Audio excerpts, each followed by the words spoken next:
Welcome to my channel. I'll introduce myself. I am Mackenzie, and this is little Kesleigh. Like,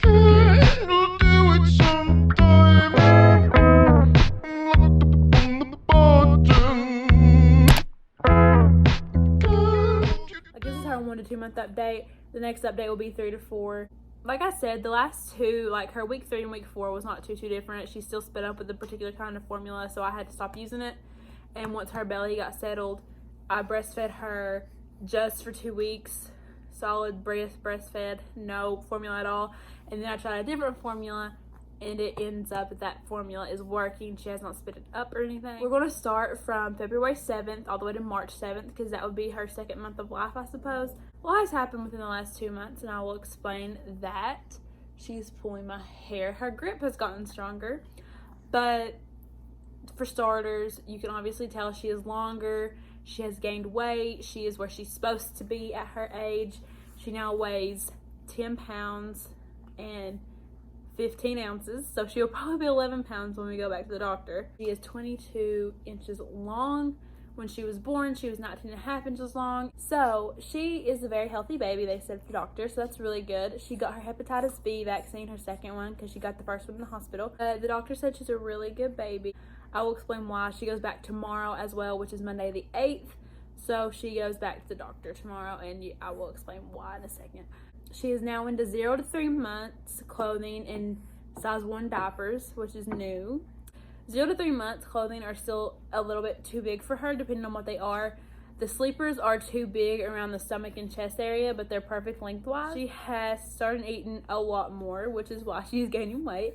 Breastfed wise, I have to feed her probably every 30 minutes, but that is because she always falls asleep on the breast. So that's whenever they tell you to wake them up and switch breasts. Whenever I bottle feed, she's content for an hour or two, but breastfeeding, she's not content. She's only content for 30 minutes. Sometimes she's content for an hour. It just depends if she's sleepy or not. She has to have the breast to go to sleep on, especially at nighttime. That is for sure when I have to breastfeed. Like, I cannot give her a bottle at all at nighttime. I have to breastfeed. She's been kicking her legs a lot more. She has been alert a lot more as well. Like, after feeding, she will stay up for a few minutes before trying to go back to sleep. I think that's what makes me feel like she eats too much or she eats too frequently. But it's the fact that she eats and then she's up for 5 to 10 minutes, like looking around and being so alert. And then she gets hungry again because she wants something to go to sleep on. That's an example of what she has started doing too. She has started sucking her thumb a lot. She has started taking passies a lot more recently. Like, she'll go to sleep on a passy now. And in the beginning, we had the Nano Baby passies, which are the round ones. We got the pink ones. She likes the circle nipple passies, but she can't keep them in her mouth. So we had to switch to the man passies. This is a pink one. This is not the one we got from the hospital, but these are the kind of the hospital that I had Cassian uses. They gave me a green one. Actually, they gave me 2 green ones. They gave me a green one whenever she was first born, and then they gave me a green one to bring home with me. Now, these are the flat nipple passies, as you can see. She holds these in her mouth a lot better than she holds the circle nipple passies. So this is the kind of passy she switched to, and she actually sucks this in her sleep. Her grip, like I said, has gotten better. She can pull hair really bad now. Like, if she feels your hair, she will grab it and yank, even though she don't even know she's yanking. So for about 2 weeks, she's been sick. I hate that for her. I honestly do. The doctor just now gave her antibiotics Friday. I took her to the doctor a week ago from Friday. So today's Sunday, and then a week from Friday, like a week ago from Friday, I took her to the doctor for the first time to get her Hep B vaccine. She had a cough. It was a dry cough and a runny nose and a stopped up nose, and she had a lot of snot. So, you know, they checked her for RSV, they checked her oxygen levels, and then whenever her RSV test came back negative and her oxygen level was good, they sent her to get COVID tested. So she had a COVID test. The COVID test came back in about 4 hours, and her doctor called me and said, you know, her COVID test was negative, so I'm just going to say, just keep on using unmedicated saline drops and using a bulb to suck her nose out. Monday, she went back and got her hepatitis B vaccine. Thursday night, she started coughing really bad. Like, her nose was still stuffy. She hadn't had a fever this whole time, so she wasn't fevered this whole time. Her nose was still stuffy, though, and then Thursday night, she started coughing like a wet, congested cough. Like it sounded like it was in her chest. So this past Monday, she went for her hepatitis B vaccine. She was fine.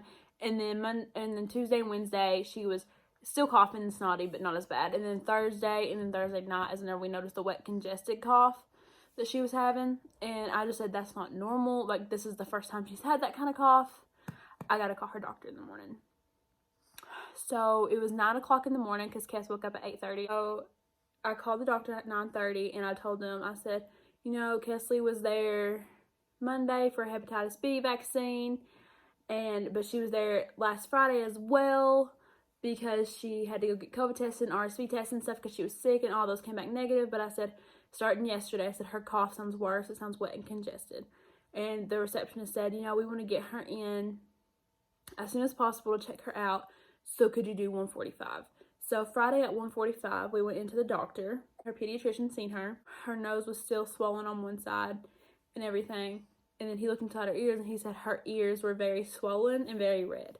So he said, I'm going to give you some antibiotics because more than likely I'm going to name this an ear infection. So he gave us antibiotics, and she has been on antibiotics since Friday. So she's on 2 doses a day. So that's what we've been giving her. She gets one every morning when she wakes up and one before bed. And she has been sleeping a lot better since being on antibiotics and taking Tylenol before bed. Now we go back tomorrow, and if her ears are good, then she don't have to take any more medicine. She has to continue her antibiotics for 7 days, but she don't have to take Tylenol anymore if her ears aren't swollen, so that's good. So that's the update for that. She is still a little bit sick. I don't know if you can hear her breathing. Her nose is a little bit stuffy as well. We actually need to suck it out with her bulb because it is that time. The last update part I want to give you is the fact that she can hold her head up so well now. Like, I'm so impressed. If in a couple months she'll be able to raise it up on her own and not have any help. That's all I have for this video. This is her 1 to 2 month update. I hope you guys enjoyed this video. If you did, then please stay tuned for more videos about my little baby. But yeah, I will see you guys next time. Bye.